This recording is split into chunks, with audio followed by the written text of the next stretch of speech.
Au studio. Et nous ne voudrions pas manquer le cri de guerre des All Blacks alors qu'ils pénètrent sur le terrain des Irlandais, car maintenant nous allons suivre intégralement et en direct, nous tous ici, vous et Roger Couder qui se remet d'une santé un petit peu délicate ces derniers temps et qui est sûrement devant son écran, pour suivre ce match Irlande All Blacks dont vont nous parler Pierre Salviac et Pierre Albaladejo. Roger Couder, on le remettra en selle pour samedi prochain. Oui. Les All Blacks sont-ils là? Messieurs Salviac et Albaladejo, bonjour. Bonjour.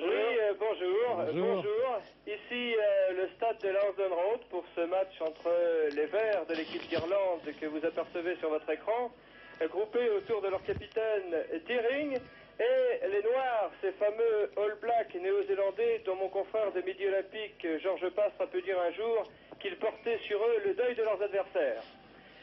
Un temps splendide ici à Lansdowne Road, un printemps qui se prolonge, ou un automne qui n'en finit pas de mourir, pour une rencontre qui s'annonce dans les meilleures conditions possibles, temps superbe, avec cependant un vent tourbillonnant qui risque d'être traître.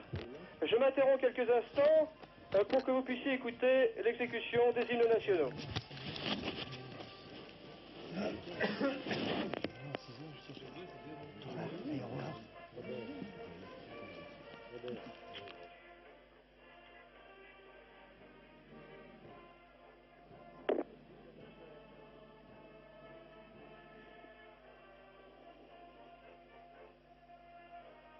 L'hymne national irlandais, joué par la fanfare de l'armée de République d'Irlande.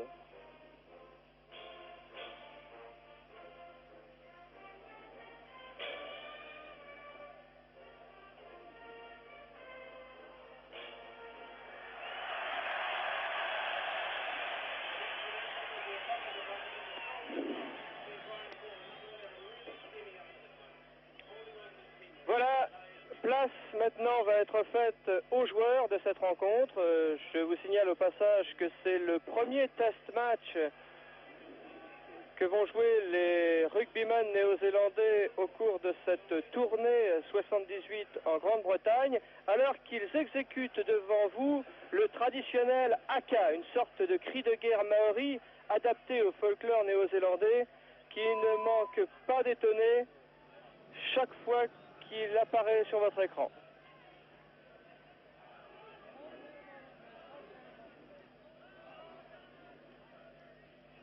Voilà, motivation qui comble de joie les spectateurs du stade de Lansdowne Road.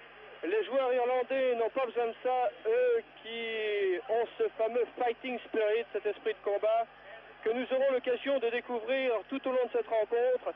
Ces joueurs irlandais qui sont gonflés à bloc par une victoire tout à fait inattendue de la sélection régionale de Munster mardi dernier, aux dépens de ces fameux All Blacks qui, souvenez-vous, l'an passé au Parc des Princes, alors qu'ils allaient quitter la France, nous avaient infligé une sévère défaite 15-3. C'est un nouveau venu dans l'équipe néo-zélandaise qui va donner le coup d'envoi de cette rencontre. Il s'agit de Clive Curry, 23 ans, première sélection. Et c'est parti au coup de sifflet de M. Nordling, l'arbitre gallois de cette rencontre.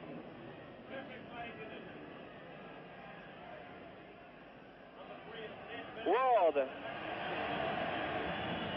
pour Wilson, qui voulait jouer rapidement la touche, mais qui a préféré attendre que les deux équipes se mettent convenablement en position.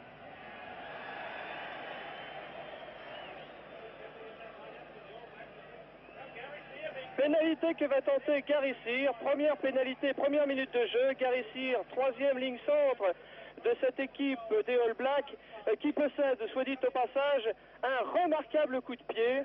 Et c'est peut-être pour les All Blacks l'occasion d'ouvrir la marque dès la première minute.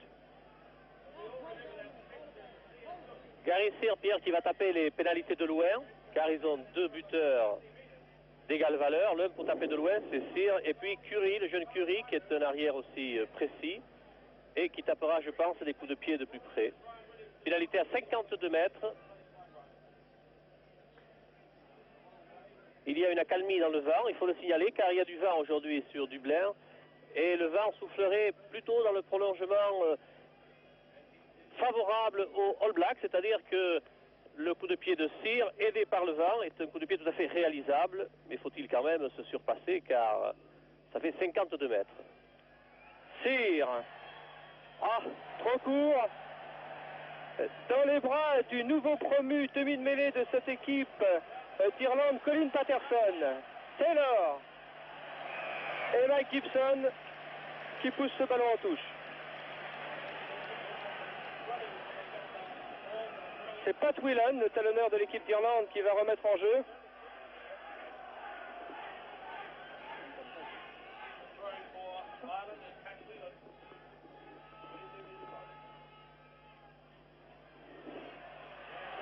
Graham Murray, capitaine des All Blacks. Donaldson, petit côté, tape à suivre pour Ford. Touche dans les 22 mètres irlandais.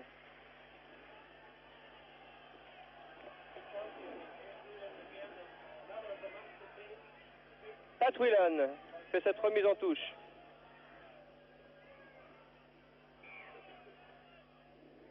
Oui, mettez-vous bien dans le couloir, monsieur Whelan, indique l'arbitre gallois, monsieur Nordling, qui surveille de près les deux équipes et qui trouve que cette touche n'a pas été faite de façon correcte. C'est donc une mêlée. Touche qui n'était pas droite, donc une mêlée à 15 mètres de la remise en jeu. Mêlée intéressante car l'introduction est All Black. 15 mètres des buts irlandais. Donaldson pour les All Blacks. Qui garde la balle. Attention, rush irlandais. Et intervention de M. Nordling. Oui, mais la balle va changer de main car les All Blacks ont fait une faute sur cette mêlée ouverte qu'il y avait. Colin Patterson, le plus petit joueur de cette rencontre, 1m65. Première sélection, tape à suivre. La balle sort en touche. À peu près sur la ligne médiane. Qui va être joué par Dalton, le talonneur de l'équipe All Black. 4 minutes de jeu, 0-0.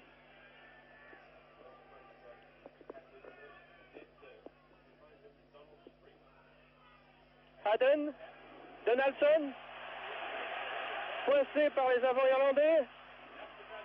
Pour plus, le demi d'ouverture qui tape en touche. Directement. Il fallait s'attendre à cette entrée en matière de la part des Irlandais qui mènent à la vie dure aux All Blacks. Et si les All Blacks ne jouent pas plus serré, surtout dans les remises en jeu, s'ils laissent les infiltrations irlandaises, alors les demi-All Blacks seront très gênés pour distribuer le jeu, comme ici Donaldson qui a été contré. Pat Whelan.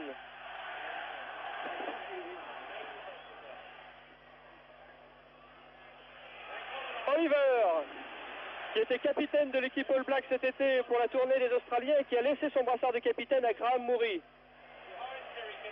Terry Kennedy, le nouveau promu à l'aile de cette équipe d'Irlande, qui réussit à capter son premier ballon. C'est très encourageant pour la suite. Car débuter ici à Lansdowne Road dans un match international contre les All Blacks, croyez-moi, c'est éprouvant. Dalton va remettre en touche pour l'équipe des All Blacks. Rutledge, Haden qui perd le contrôle de la balle. Donaldson, Bruce. Up and under. Larry Mullen à la réception. Qui marque l'arrêt de volée. Non, je pense qu'il y aura une pénalité à choisir pour les Irlandais, car il y avait les All Blacks qui sont partis en jeu sur le coup de pied du demi d'ouverture Bruce. Et les Irlandais ayant le choix entre une mêlée au point de départ de la balle ou une pénalité au point de chute, ont choisi plutôt la mêlée au point de départ. Colin Patterson pour l'Irlande, qui va introduire. Mais intervention de M. Nordling pour faire relever cette mêlée écrasée. Pierre, l'arbitre, vous l'avez dit, c'est un Gallois. Nordling. Oui, c'est un Gallois, oui. Oh, facilement reconnaissable, il porte la tenue traditionnelle des Gallois, c'est-à-dire ce fameux maillot rouge que vous connaissez bien. Short blanc, bas rouge. Colin Patterson, pour Tony Ward, la nouvelle vedette du rugby irlandais qui tape à suivre. À la réception, Osborne, qui contre-attaque pour Wilson. Wilson à suivre. Mike Gibson à la réception. McKibben.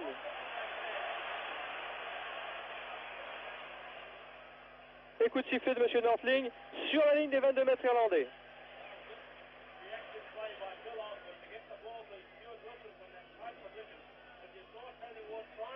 Mêlée, introduction Donaldson pour le All Black.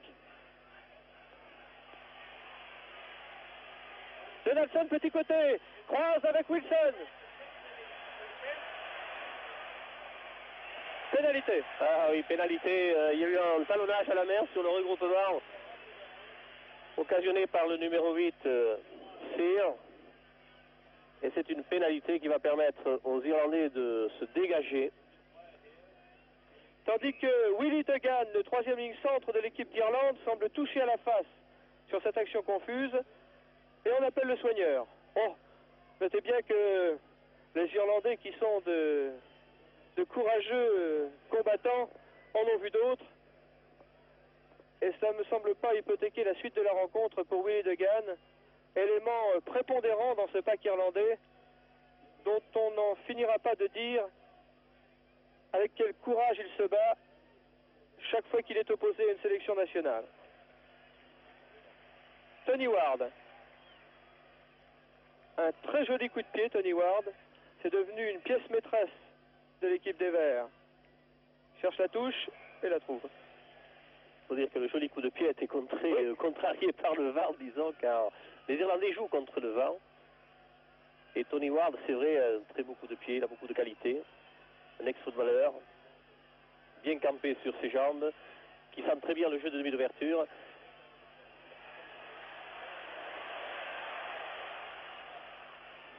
Rutledge, Donaldson, up and under. Ah, ils en raffolent de ces up and under, les All Blacks. C'est toujours dangereux. Donaldson et intervention de M. Nordling. Mêlée. Introduction Patterson sur la ligne des 22 mètres irlandais.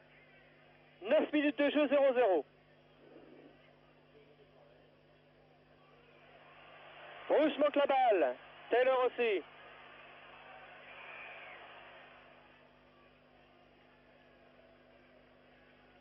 La balle ne sort pas. Monsieur Nordling intervient. Le foot rush, comme il faut définir à qui est la balle, eh bien, elle sera au camp descendant. Car l'arbitre avait le choix pour définir qui était à l'origine l'arrêt du jeu. Et il y a une pénalité. Ça fait 3 fois ou 4 fois que la mêlée s'écroule. Et monsieur l'arbitre, avec qui il ne faut pas discuter, la preuve c'est que les All Blacks reculent de 10 mètres, eh bien l'arbitre a fait signe au pilier droit Bush qu'il n'avait pas à effondrer la mêlée, car il suspecte que c'est lui qui effondre les mêlées. On n'a pas le droit, c'est dangereux. Tony Ward pour l'équipe d'Irlande joue cette pénalité à suivre. Wilson à la réception. Curry dégage. Oui, c'était Clive Curry qui était à la réception de ce ballon et qui a dégagé. Vous remarquerez que manque dans cette équipe All Black le fameux Brian Williams, pourtant le plus capé de cette sélection, mais qui n'a pas été jugé convaincant mardi dernier au cours du match perdu contre le Munster et qui n'a donc pas été retenu pour ce premier test des All Blacks face à l'Irlande. C'est un handicap quand on connaît tout le talent, toute l'expérience de Williams et aussi le merveilleux coup de pied dont il dispose. Les All Blacks se sont passés d'un atout supplémentaire. Peut-être sont-ils plus confiants qu'on voudrait bien le penser. Bruce qui cherche la touche. Et directement. On revient à l'origine du coup de pied.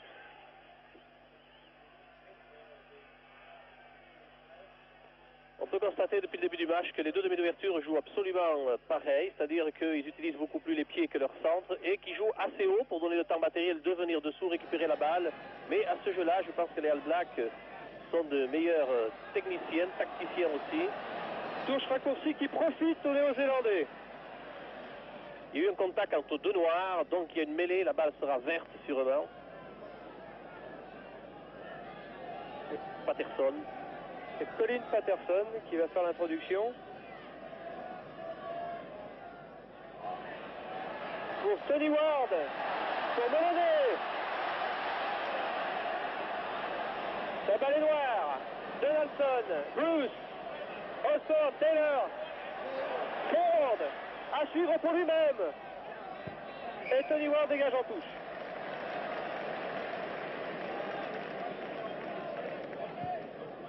Touche à une quarantaine de mètres de la ligne de but irlandaise.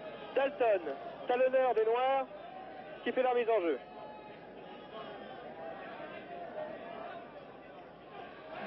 Bonne prise de balle de Moskine, deuxième ligne de l'équipe d'Irlande. Tony Ward, Mike Gibson, McKibben, qui a tardé à donner son ballon.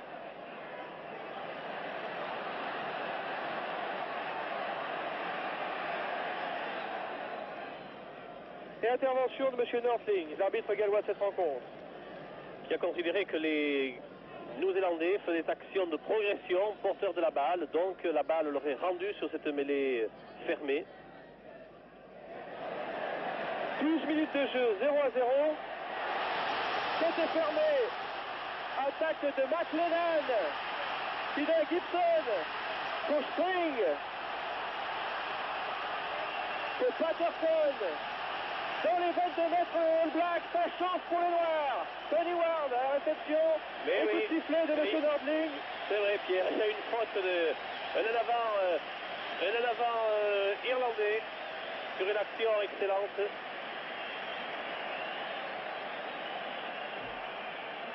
Bien mené par les Irlandais qui ne se la laissent pas compter du tout. Ils sont présents dans le rendez-vous physique. Et dès qu'il faut faire courir la balle, eh bien, ils le font bien. On a vu l'ailier bien servi, décalé, il est vrai, sur le côté gauche. Là-bas, McLennan qui a débordé, qui a remis à l'intérieur à Spring. Tandis qu'un joueur irlandais est blessé.